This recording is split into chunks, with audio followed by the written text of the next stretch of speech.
Hi there, this is Mike at Pure Process Technology again. A lot of our systems, they get moved around. They get moved from lab to lab. Some of them even go from university to university. And in all those movements, sometimes, things will loosen up and you might develop a little bit of a leak. Well, over the past couple of weeks here, I've gotten several calls asking, how I would go about trying to determine where there is a leak. From people that have moved their systems and suspect that they might have a possible leak. So I'm going to go through and I'm going to show you real quickly how to determine at least which solvent might have an argon leak.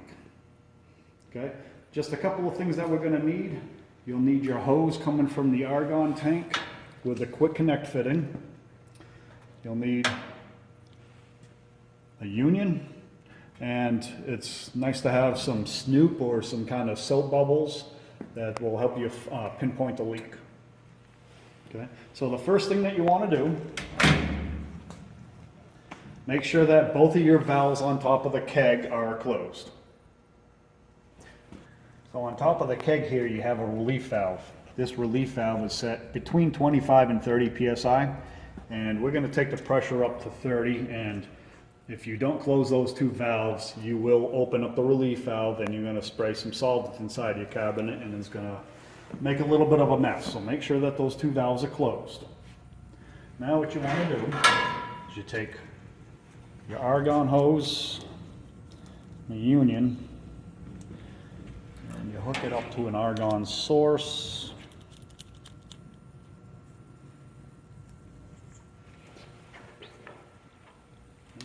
Right now I have my regulator set to 30 psi. So I'm going to connect the quick connect fitting. And I'm going to open it up and I'm going to pressurize the system.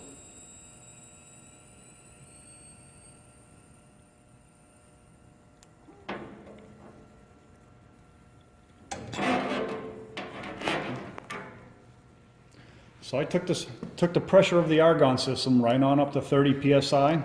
I actually went just a hair over because once I release the quick connect, it's going to settle and you'll probably lose about a psi or so of pressure. So right now I've got it set at exactly 30. All my valves are open, so now I've got the argon coming up throughout the entire system. What I'm going to do is, now that I've got it settled and it's not dropping any longer, I'm going to close all of my valves on the argon manifold. Now I'm going to leave it like this and I'm going to let it sit as long as I can. I usually leave these on and when I'm testing them for about a day or 2 days.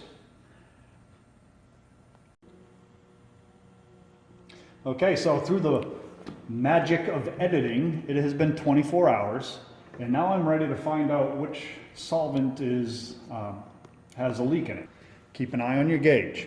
Now, if your gauge is still sitting where you left it yesterday, which I left it at 30, so that right there is telling me that from here all the way up through the manifold into the gauge and then up to here is all good. So I don't have a leak anywhere in this section here. So what I want to do to find out which solvent it is, I'm going to open up each of these valves one at a time. And I'm going to watch to see which one drops. So no leak on orange, none on red, tiny one on blue.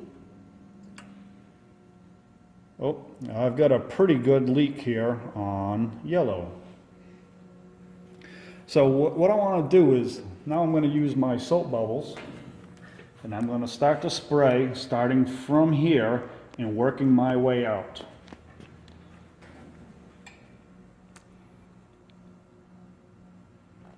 Oh wow.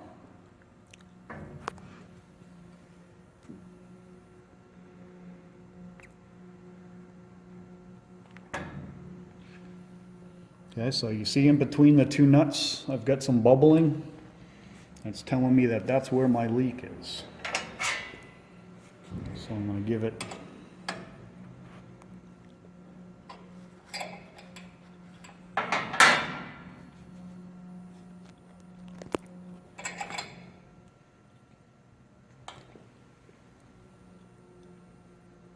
And it seems to have stopped the leak. So that's all we're gonna do. So now what I would do is I would go ahead and I would just repeat that whole thing all over again. I would get the gauge back up to 30. I would make sure all these valves are closed, and then I would let it sit. Let it sit for as long as you can. If there are any leaks, you'll definitely be able to see a bigger drop on the gauge.